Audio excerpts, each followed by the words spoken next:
അപ്പോൾ നമ്മൾ ഇന്ന് നോക്കാൻ പോകുന്നത് മാർക്കറ്റിംഗ് എന്ന് പറയുന്ന ചാപ്റ്ററാണ്.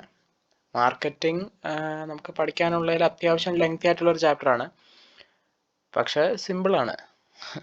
അപ്പോൾ എല്ലാം നമ്മളിന്ന് നോക്കുന്നില്ല. അതിൻ്റെ തുടക്കം കുറച്ച് ഭാഗങ്ങളുണ്ട്.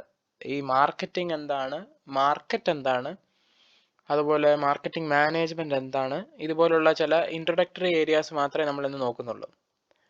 അപ്പോൾ നമുക്ക് ആദ്യം മാർക്കറ്റ് എന്താണെന്ന് നോക്കാം. ഈ മാർക്കറ്റ്, സാധാരണ ഈ വാക്ക് കേൾക്കുമ്പം നമ്മുടെ മനസ്സിലോട്ട് വരുന്ന എന്തായിരിക്കും? മിക്കവാറും ഈ ഇമേജിൽ കാണുന്നത് പോലെ ഒരു സ്ഥലം, സാധനങ്ങളൊക്കെ വാങ്ങുകയും വിൽക്കുകയും ചെയ്യുന്ന ഒരു സ്ഥലം, നല്ല തിരക്കുള്ള ഒരു സ്ഥലമായിരിക്കും. ഒരുപാട് ആളുകൾ അവിടെ കാണും, ഒരുപാട് കടകൾ കാണും, ഒരുപാട് തരം സാധനങ്ങൾ അവിടെ വിൽക്കുന്നുണ്ടായിരിക്കും. അപ്പോൾ ഇതൊക്കെ നടക്കുന്ന ഒരു സ്ഥലത്തെയാണ് മാർക്കറ്റിംഗ് എന്ന് വിളിക്കുന്നത്. നമ്മൾ മാർക്കറ്റ് എന്ന് ചുമ്മാ പറയുമ്പോൾ ചന്ത, ഇപ്പോൾ ഒരുപാട് സ്ഥലത്തുണ്ട്. നമ്മുടെ ഇവിടെ വീട്ടിനടുത്ത് കാണും, ചിലപ്പോൾ വീട്ടിന് താഴെ കാണും, ചിലപ്പോൾ ചില ജംഗ്ഷനുകളൊക്കെ വരുന്ന സ്ഥലത്ത് കാണും. അപ്പോൾ പൊതുവെ ആളുകൾക്ക് മാർക്കറ്റ് എന്ന് പറയുമ്പോൾ നമ്മൾ ആദ്യം മനസ്സിലോട്ട് വരുന്ന കടകളൊക്കെ ഉള്ള തിരക്ക് പിടിച്ചൊരു സ്ഥലം. അവിടെ എന്ത് ചെയ്യാറുണ്ട്? സാധനങ്ങൾ വാങ്ങുകയും വിൽക്കുകയും ചെയ്യാറുണ്ട്. അങ്ങനെ പറയുന്നതിൽ തെറ്റില്ല. അത് തന്നെയാണ് മാർക്കറ്റിൻ്റെ ഒരു ഡെഫിനിഷൻ. കുറച്ചുകൂടി കൃത്യമായിട്ട് പറയുകയാണെങ്കിൽ ട്രഡീഷണൽ ഡെഫിനിഷൻ അങ്ങനെയായിരുന്നു. മാർക്കറ്റ് എന്ന് പറഞ്ഞാൽ ഒരു സ്ഥലത്തെയാണ് അത് ഉദ്ദേശിക്കുന്നത്. സാധനങ്ങൾ വാങ്ങുകയും വിൽക്കുകയും ചെയ്യുന്ന തിരക്കുള്ള ഒരു സ്ഥലം. ആ ഒരു സ്ഥലം, ആ പ്ലേസ് എന്നതിന് ഇമ്പോർട്ടൻസ് ഉണ്ട്. പ്ലേസ് എന്നാണ് അതിനെ നമ്മൾ ഉദ്ദേശിച്ചുകൊണ്ടിരുന്നത്.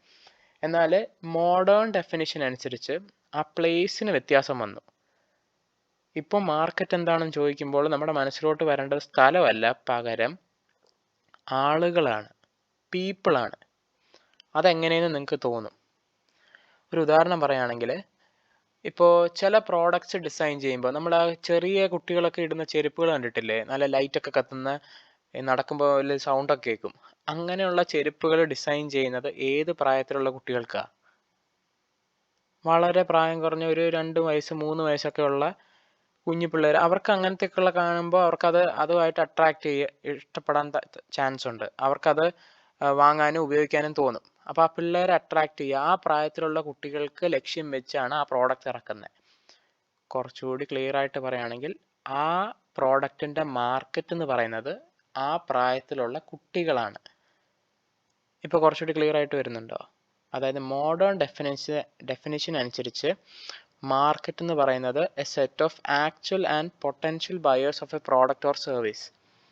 എന്ന് പറഞ്ഞാൽ നമ്മൾ ഇറക്കുന്ന ഒരു പ്രോഡക്റ്റ് മേടിക്കാൻ സാധ്യതയുള്ള ബയേഴ്സും മേടിക്കുന്ന ബയേഴ്സും, അവരെയാണ്, ആ വ്യക്തികളെയാണ് നമ്മൾ മാർക്കറ്റ് എന്ന് പറയുന്നതുകൊണ്ട് ഉദ്ദേശിക്കുന്നത്.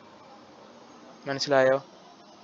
അപ്പം ഇനി മാർക്കറ്റ് എന്താണെന്ന് ചോദിക്കുമ്പോൾ, അല്ലെങ്കിൽ കുറച്ചുകൂടി ചോദിക്കുന്ന ആളോട് നമ്മൾ സ്പെസിഫൈ ചെയ്ത് ചോദിക്കണം, ഏത് ഡെഫിനിഷനാണ് ഉദ്ദേശിക്കുന്നത്? ട്രഡീഷണൽ ഡെഫിനിഷനാണോ അതോ പുതിയതാണോ? പുതിയതനുസരിച്ച് നമ്മുടെ പൊട്ടൻഷ്യൽ ബയേഴ്സ് അല്ലെങ്കിൽ ആക്ച്വൽ ബയേഴ്സ്, നമ്മുടെ പ്രോഡക്റ്റ് മേടിക്കാൻ സാധ്യതയുള്ള വ്യക്തികൾ അല്ലെങ്കിൽ പ്രോഡക്റ്റ് മേടിക്കുന്ന വ്യക്തികൾ, ഇവരെയാണ്, ആ വ്യക്തികളെയാണ്, പീപ്പിളിനെയാണ് മാർക്കറ്റ് എന്ന് പറയുന്നത് ഉദ്ദേശിക്കുന്നത്, പകരം സ്ഥലത്തെ അല്ല. മനസ്സിലായോ? നമ്മൾ ഈ ചാപ്റ്ററിൽ പഠിക്കുമ്പോൾ ഉടനീളം നിങ്ങൾ മാർക്കറ്റ് എന്ന് പറയുമ്പോൾ ഉദ്ദേശിക്കേണ്ടത്, അല്ലെ നിങ്ങളുടെ മനസ്സിലോട്ട് വരേണ്ടത്, ആളുകളെയാണ്, പ്രോഡക്റ്റ് മേടിക്കാൻ സാധ്യതയുള്ള വ്യക്തികളെ. മനസ്സിലായോ? അപ്പോൾ മാർക്കറ്റിംഗ് എന്തായിരിക്കും? ഏറ്റവും സിമ്പിളായിട്ടുള്ള ഡെഫിനിഷനാണ് ഈ കൊടുത്തേക്കുന്നത്. ഒരു കമ്പനി എന്തൊക്കെ കാര്യങ്ങൾ ചെയ്യുന്നുണ്ട് അവരുടെ പ്രോഡക്റ്റ് ആളുകൾ മേടിക്കാനായിട്ട്, ഇതിനെ എല്ലാത്തിനെയും നമുക്ക് എന്തെന്ന് വിളിക്കാം? മാർക്കറ്റിംഗ് എന്ന് വിളിക്കാം. മനസ്സിലായോ? ഒരു കമ്പനി തങ്ങളുടെ പ്രോഡക്റ്റ് അല്ലെങ്കിൽ സർവീസ് ആളുകളിലോട്ട് എത്തിക്കാനായിട്ട് ചെയ്യുന്ന എല്ലാ പരിപാടികളും ഈ മാർക്കറ്റിങ്ങിനകത്ത് വരും. അപ്പോൾ കുറച്ചൊരു ബ്രോഡായിട്ടുള്ളൊരു കോൺസെപ്റ്റാണ് മാർക്കറ്റിംഗ്. വെറുതെ സാധനം വിൽക്കുകയല്ല, പകരം എന്ത് ചെയ്യാണ്? പ്രൊമോട്ട് ചെയ്യാണ്. ആ പ്രോഡക്റ്റ് സർവീസും ഒക്കെ ആളുകളിലോട്ട് എത്താനും ആളുകൾ മേടിക്കുന്നുണ്ടെന്ന് ഉറപ്പ് വരുത്താനുമായിട്ട് കമ്പനി ചെയ്യുന്ന എല്ലാ ആക്ടിവിറ്റീസും, നമ്മൾ അതിനെക്കുറിച്ച് ഡീറ്റെയിൽഡ് ആയിട്ട് പിന്നെ അതിലോട്ട് എത്തും. പക്ഷേ മാർക്കറ്റിംഗ് എന്താണെന്ന് ചോദിക്കുമ്പോൾ നിങ്ങളുടെ മനസ്സിലോട്ട് കുറച്ച് ബ്രോഡായിട്ടുള്ളൊരു കോൺസെപ്റ്റായിട്ട് വേണം വരാൻ, കേട്ടോ? ഇതിനകത്ത് കുറേ കാര്യങ്ങൾ ഇനി സ്പെസിഫിക് ആയിട്ട് നമ്മൾ പഠിക്കാൻ പോകുന്നുണ്ട്. മാർക്കറ്റിംഗ് എന്ന് ഉദ്ദേശിക്കുന്നത് company activities a company undertakes to promote the buying and selling of a product or service. അങ്ങനെയുള്ള എല്ലാ ആക്ടിവിറ്റികളും മാർക്കറ്റിങ്ങിനകത്ത് വരും. മനസ്സിലായോ? ഇനി ഫീച്ചേഴ്സ് ഓഫ് മാർക്കറ്റിംഗ് എന്ന് പറഞ്ഞാൽ കുറച്ച് ഫീച്ചേഴ്സ് ഉണ്ട്. മാർക്കറ്റിങ്ങിന് പ്രത്യേകിച്ച് നമ്മൾ അറിഞ്ഞിരിക്കേണ്ട കുറച്ച് പ്രത്യേകതകളുണ്ട്. അതിനകത്ത് ആളുകളുടെ നീഡ്സും വാണ്ട്സും, ഇത് രണ്ടാണ് കേട്ടോ. നീഡ്സ് എന്ന് പറഞ്ഞാൽ ആവശ്യങ്ങൾ, വാണ്ട്സ് എന്ന് പറഞ്ഞാൽ ആഗ്രഹങ്ങൾ. ഈ മാർക്കറ്റിങ്ങിനകത്ത് നമ്മൾ ആളുകളുടെ ആവശ്യങ്ങളും ആഗ്രഹങ്ങളും അറിഞ്ഞിരിക്കണം.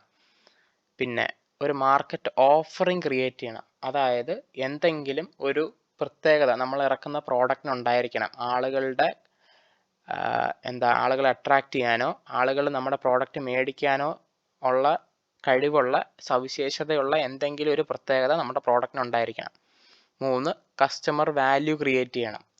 കസ്റ്റമറിന് നമ്മുടെ പ്രോഡക്റ്റ് മേടിക്കാൻ തോന്നണം. അതുപോലെ മേടിച്ചതിന് ശേഷവും നമ്മൾ വെറുതെ വിറ്റതിന് ശേഷം കൈമലർത്തുന്ന പരിപാടിയില്ല. പകരം അവർക്ക് അത് സാറ്റിസ്ഫൈഡ് ആണോ, ഇനി എന്തെങ്കിലും ആവശ്യം പിന്നീട് അവർക്ക് ഭാവിയിൽ വരുമ്പോഴും നമ്മൾ ചെയ്തു കൊടുക്കേണ്ട ആവശ്യമുണ്ട്. അങ്ങനെയാണ് കസ്റ്റമറുടെ മനസ്സിൽ നമ്മുടെ ബ്രാൻഡിനൊരു വാല്യൂ ക്രിയേറ്റ് ചെയ്യുന്നത്. ഇതൊക്കെ ഇങ്ങനെ പറഞ്ഞു പോകുന്നതാണെങ്കിൽ നമ്മൾ ഡീറ്റെയിൽഡ് ആയിട്ട് അതൊക്കെ എങ്ങനെയാണെന്ന് ഇനി പഠിക്കുന്നുണ്ട്. പിന്നെ 4ാമത്തെ പോയിന്റ് എക്സ്ചേഞ്ച് മെക്കാനിസം. ഇവിടെ ഒരു എക്സ്ചേഞ്ച് സംഭവിക്കുന്നുണ്ട്. എക്സ്ചേഞ്ച് എന്ന് പറയുന്നത് അങ്ങോട്ടും ഇങ്ങോട്ടും എന്തൊക്കെയോ കൈമാറ്റം ചെയ്യപ്പെടുന്നുണ്ട്. അതായത് ഒരു സെല്ലർ എന്താണ് ചെയ്യുന്നത്, സാധനം വിൽക്കുന്നു. അപ്പോൾ ബയർ എന്താണ് ചെയ്യുന്നത്, കാശ് കൊടുക്കുന്നു. അപ്പോൾ അങ്ങോട്ടും ഇങ്ങോട്ടുമുള്ള ഒരു എക്സ്ചേഞ്ച് നടക്കുന്നുണ്ട്. അപ്പോൾ മാർക്കറ്റിങ്ങിനകത്ത് ഇതുപോലുള്ള പല സവിശേഷതകളും ഉണ്ട്. ഓക്കെ, ഇനി എക്സ്ചേഞ്ച് എന്ന് പറഞ്ഞല്ലോ, അതിനെക്കുറിച്ച് ഒരു സ്ലൈഡും കൂടി ഒന്ന് ഡീറ്റെയിൽ ആയിട്ട് പറയുന്നുണ്ട്. എക്സ്ചേഞ്ച് സംഭവിക്കണമെങ്കിൽ എന്തൊക്കെ കാര്യങ്ങൾ അവിടെ ഉണ്ടായിരിക്കണം. ഇത് അതിൻ്റെ ലീഗൽ സൈഡാണ് പറയുന്നത് കേട്ടോ. ഇതും നമ്മളൊന്ന് ബ്രഷ് ചെയ്ത് പോയാൽ ആ ഒരു ഏരിയയും കൂടി ഒന്ന് മനസ്സിൽ ഓർത്തിരിക്കുന്നത് നന്നായിരിക്കും. എക്സ്ചേഞ്ച് സംഭവിക്കണമെങ്കിൽ 2 പാർട്ടീസ് ഉണ്ടായിരിക്കണം. 2 പാർട്ടീസ് എന്ന് പറഞ്ഞാൽ മിനിമം 2 കൂട്ടരെങ്കിലും ആ ഒരു സംവിധാനത്തിനകത്ത് വരണം. ഒന്ന് ബയർ ആയിരിക്കും, ഒന്ന് സെല്ലർ ആയിരിക്കും. മനസ്സിലായോ? ഇനി അതുപോലെ 2 പേരും അങ്ങോട്ടും ഇങ്ങോട്ടും എന്തെങ്കിലും ഓഫർ ചെയ്യണം. ബയർ ഓഫർ ചെയ്യുന്നത് എന്താണ്, കാശ്. സെല്ലർ ഓഫർ ചെയ്യുന്നതോ പ്രോഡക്റ്റ് അല്ലെങ്കിൽ സർവീസ്. പിന്നെ എബിലിറ്റി ടു കമ്മ്യൂണിക്കേറ്റ്. ഇവർക്കിത് പരസ്പരം അങ്ങോട്ടും ഇങ്ങോട്ടും ആശയവിനിമയം ചെയ്യാനുള്ള സാഹചര്യം ഉണ്ടായിരിക്കണം. മനസ്സിലായോ? അപ്പോൾ അവർക്ക് ഈ പ്രോഡക്റ്റ് വേണം അല്ലെങ്കിൽ വേണ്ട എന്ന് പറയാൻ പറ്റണം. അതുപോലെ തന്നെ കാശ് വേണം അല്ലെ മേടിക്കാനും പറയാനും അതിനെക്കുറിച്ചൊക്കെയുള്ള സംസാരം, ആശയവിനിമയം നടക്കാനുള്ളൊരു സാഹചര്യം അവിടെ വേണം. പിന്നെ ഫ്രീഡം എന്ന് പറഞ്ഞാൽ ആരുടെയും നിർബന്ധത്തിന് വഴങ്ങിയല്ല ഇത് ചെയ്യേണ്ടത്. അത് തന്നെയാണ് അടുത്ത പോയിന്റും പറയുന്നത്, വോളണ്ടറി ബേസിസ്. ഇവിടെ പ്രോഡക്റ്റ് വാങ്ങുകയോ വിൽക്കുകയോ ചെയ്യുന്നത് ആരെങ്കിലും നമ്മളെ ഫോഴ്സ് ചെയ്യിപ്പിച്ചല്ല, പകരം സ്വമേധയാ ചെയ്യുന്നതാണ്.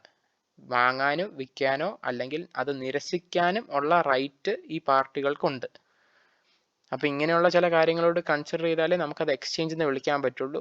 എക്സ്ചേഞ്ച് മെക്കാനിസം എന്തിനകത്തുണ്ട്, മാർക്കറ്റിങ്ങിനകത്ത് സംഭവിക്കുന്ന ഒരു പ്രധാനപ്പെട്ട സവിശേഷതയാണ്. അപ്പോൾ ഇങ്ങനെയുള്ള കാര്യങ്ങൾ ഇത്ര ഡീറ്റെയിൽഡ് ആയിട്ട് പഠിക്കേണ്ട, പക്ഷെ എന്നാലും അറിഞ്ഞിരിക്കുക. നമ്മുടെ സിലബസിലുണ്ട്, പക്ഷെ അറിഞ്ഞിരിക്കുക. ഇനി കുറച്ചുകൂടി ഇമ്പോർട്ടൻ്റ് ഏരിയയിലോട്ട് നമ്മൾ വരുവാണ്. എന്താണ് മാർക്കറ്റിംഗ് മാനേജ്മെൻറ്റ്? മാനേജ്മെൻറ്റ് നമ്മൾ പഠിച്ചിട്ടുണ്ട്, മാർക്കറ്റിംഗ് നമ്മളിപ്പോൾ പഠിച്ചുകൊണ്ടിരിക്കുന്നു. അപ്പോൾ രണ്ടും കൂടി ഒരുമിക്കുമ്പോൾ മാർക്കറ്റിംഗ് മാനേജ്മെൻറ്റ് എന്ന് പറയുമ്പോൾ എന്തായിരിക്കും ഉദ്ദേശിക്കുന്നത്? Art and science.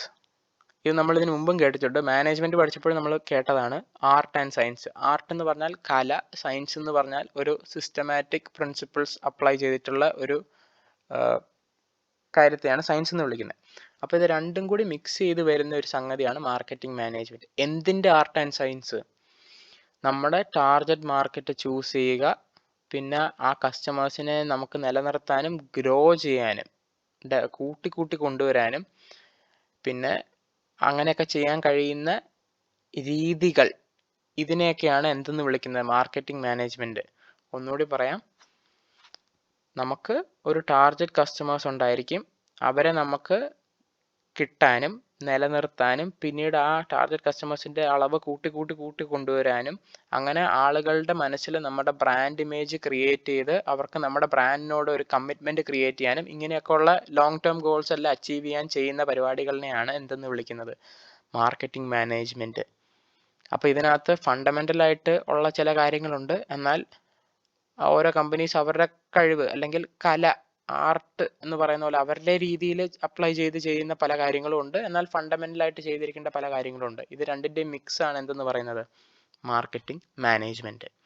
ഓക്കെ, അപ്പോൾ അതിനകത്ത് അതും കൂടി നമുക്ക് നോക്കാം. ആ പ്രോസസ് ഓഫ് മാർക്കറ്റിംഗ് മാനേജ്മെന്റ് എന്താണെന്ന്. ആദ്യം നമ്മൾ ആ ഡെഫിനിഷനിൽ കേട്ടത് എന്താണ്? ഒരു ടാർഗറ്റ് മാർക്കറ്റ് ഉണ്ടായിരിക്കും. നമ്മൾ നേരത്തെ പഠിച്ചു മാർക്കറ്റ് എന്ന് പറയുന്നത് എന്താണ്? ആളുകളാണ്. അപ്പം ഞാനൊരു പ്രോഡക്റ്റ് വിൽക്കുന്നതിന് മുമ്പ് അല്ലെങ്കിൽ ഞാനത് മാർക്കറ്റിൽ ഇറക്കുന്നതിന് മുമ്പ് ഞാൻ തീരുമാനിക്കണം ഇത് ആർക്കുള്ള പ്രോഡക്റ്റാണ്, ഏത് പ്രായക്കാർക്ക്, ഏത് ജെൻഡർ, ഏത് സ്ഥലത്ത് താമസിക്കുന്നവർ, ഏത് ഇൻകം ഗ്രൂപ്പിന്, ഏത് തരം ചിന്താഗതിയുള്ളവർ, അതുപോലും ഞാൻ കൺസിഡർ ചെയ്യണം. ഇതെല്ലാം മുൻകൂട്ടി പഠിച്ചതിന് ശേഷം ആ മാർക്കറ്റ് അനലൈസ് ചെയ്തതിന് ശേഷം വേണം ഞാൻ എന്ത് ചെയ്യാൻ, പ്രോഡക്റ്റ് ഇറക്കാൻ. അപ്പോൾ ആദ്യത്തെ സ്റ്റെപ്പ് എന്താണ്? ടാർഗറ്റ് മാർക്കറ്റിനെ ഫിക്സ് ചെയ്യുക. പിന്നെന്ത് ചെയ്യുക? നേരെ പോയി വിൽക്കാൻ പറ്റുമോ? ഇല്ല. ആ ഡിമാൻഡ് ക്രിയേറ്റ് ചെയ്യണം. ഡിമാൻഡും സപ്ലൈയും ഒക്കെ നമ്മൾ പഠിച്ചിട്ടുണ്ട് മാനേജ്മെന്റിനകത്ത്, എക്കണോമിക്സിനകത്ത്. ഓക്കെ, അപ്പോൾ ഡിമാൻഡ് എങ്ങനെയാണ് ക്രിയേറ്റ് ചെയ്യുന്നത്? അതിന് പല ടെക്നിക്സ് ഉണ്ട്, നമ്മൾ അതിൽ ഡീറ്റെയിൽ ആയിട്ട് പഠിക്കും. അപ്പം ആദ്യം നമ്മുടെ മാർക്കറ്റ് ഐഡൻറ്റിഫൈ ചെയ്ത് കഴിഞ്ഞാൽ പിന്നെ ആ പ്രോഡക്റ്റിന് ആ മാർക്കറ്റിനകത്തൊരു ഡിമാൻഡ് ക്രിയേറ്റ് ചെയ്യുക. ആളുകൾക്ക് ആ പ്രോഡക്റ്റ് മേടിക്കാനായിട്ട് തോന്നുന്ന പല കാര്യങ്ങളും ചെയ്യുക. അതെന്തൊക്കെ കാര്യങ്ങളാണെന്ന് നമുക്കിനി ഡീറ്റെയിൽ ആയിട്ട് നോക്കാം. ഓക്കെ, പിന്നെന്താണ്? സാധനം വിൽക്കുക. വിറ്റതിന് ശേഷം കസ്റ്റമർ ലോയൽറ്റി ക്രിയേറ്റ് ചെയ്യുക. സാധനം വിറ്റതിന് ശേഷമാണ് ഈ ഒരു സ്റ്റേജിൽ എത്താൻ കഴിയത്തുള്ളൂ. ഓക്കെ, അതെങ്ങനെയാണെന്ന് ചോദിച്ചാൽ ഇപ്പോൾ ഉദാഹരണത്തിന് വണ്ടിയൊക്കെ വിറ്റതിന് ശേഷം നമ്മൾ കാശ് കിട്ടിക്കഴിയുമ്പോൾ പിന്നെ ടാറ്റ പറഞ്ഞു വിടുന്ന പരിപാടി അല്ല. പകരം അവർക്ക് പിന്നീട് സർവീസിൻ്റെ ആവശ്യം വരുമല്ലോ. അപ്പം നമ്മൾ അവരെങ്ങനെ ഡീൽ ചെയ്യുന്നു, നമ്മൾ എന്തൊക്കെ ആഫ്റ്റർ സെയിൽ സർവീസ് കൊടുക്കുന്നുണ്ട്, നമ്മൾ അവരോട് ഇടപെടുന്ന രീതി, നമുക്ക് കൊടുക്കുന്ന കസ്റ്റമർ സാറ്റിസ്ഫാക്ഷൻ ചെയ്യാൻ പറ്റുന്ന പല മേഖലകളുണ്ട്. ഇതൊക്കെ കണ്ടു കഴിയുമ്പോൾ അല്ലെ ഇതൊക്കെ അനുഭവിച്ച് കഴിയുമ്പോൾ ആ കസ്റ്റമേഴ്സിൻ്റെ മനസ്സിൽ ആ പ്രോഡക്റ്റിനോടും അതിലുപരി ആ ബ്രാൻഡിനോടും ഒരു കമ്മിറ്റ്മെൻറ്റ് ക്രിയേറ്റ് ചെയ്യും. അതിനെയാണ് ഈ കസ്റ്റമർ ലോയൽറ്റി എന്ന് പറയുന്നത്. മനസ്സിലായോ? അപ്പോൾ മാർക്കറ്റിങ്ങിനകത്ത് ഒരുപാട് ഏരിയകളുണ്ട്. വെറുതെ ഒരു സാധനം വിറ്റ് പോവല്ല. സാധനം വിൽക്കുന്നതിന് മുമ്പ് ടാർഗറ്റ് മാർക്കറ്റ് ആരാന്ന് പഠിക്കണം. പിന്നെ ആ സാധനത്തിനൊരു ഡിമാൻഡ് ക്രിയേറ്റ് ചെയ്യണം. എന്നിട്ട് വിൽക്കണം. വിറ്റതിന് ശേഷവും ആ കസ്റ്റമറിൻ്റെ മനസ്സിൽ ബ്രാൻഡ് ഇമേജ് ക്രിയേറ്റ് ചെയ്യാൻ വേണ്ടി, കസ്റ്റമർ ലോയൽറ്റി ഇൻക്രീസ് ചെയ്യാൻ വേണ്ടി പല പരിപാടികളും ചെയ്യണം. അപ്പോൾ ഇത്രയും കാര്യങ്ങളുണ്ട് എന്തിനകത്ത്? നമ്മുടെ മാർക്കറ്റിംഗ് മാനേജ്മെൻറ്റിനകത്ത്. ഓക്കെ, അപ്പോൾ നമ്മളിന്ന് പഠിച്ചത് മാർക്കറ്റ് എന്താണെന്ന് പഠിച്ചു, മാർക്കറ്റിംഗ് മാനേജ്മെൻറ്റ് എന്താണെന്ന് പഠിച്ചു, പിന്നെ അതുപോലെ തന്നെ എന്തൊക്കെ ഫീച്ചേഴ്സ് ഉണ്ട് മാർക്കറ്റിങ്ങിനകത്ത്, പിന്നെ എക്സ്ചേഞ്ച് സംഭവിക്കണമെങ്കിൽ എന്തൊക്കെ കാര്യങ്ങൾ നടക്കണം, ഇങ്ങനെയുള്ള പല കാര്യങ്ങളും പഠിച്ചു. അപ്പോൾ ഇനി നമുക്ക് മാർക്കറ്റിംഗ് മാനേജ്മെൻറ്റ് കൂടുതലായിട്ടുള്ള കുറച്ച് സ്പെസിഫിക് ഏരിയകളുണ്ട്, അതിലോട്ട് പോവാം. ഓക്കെ.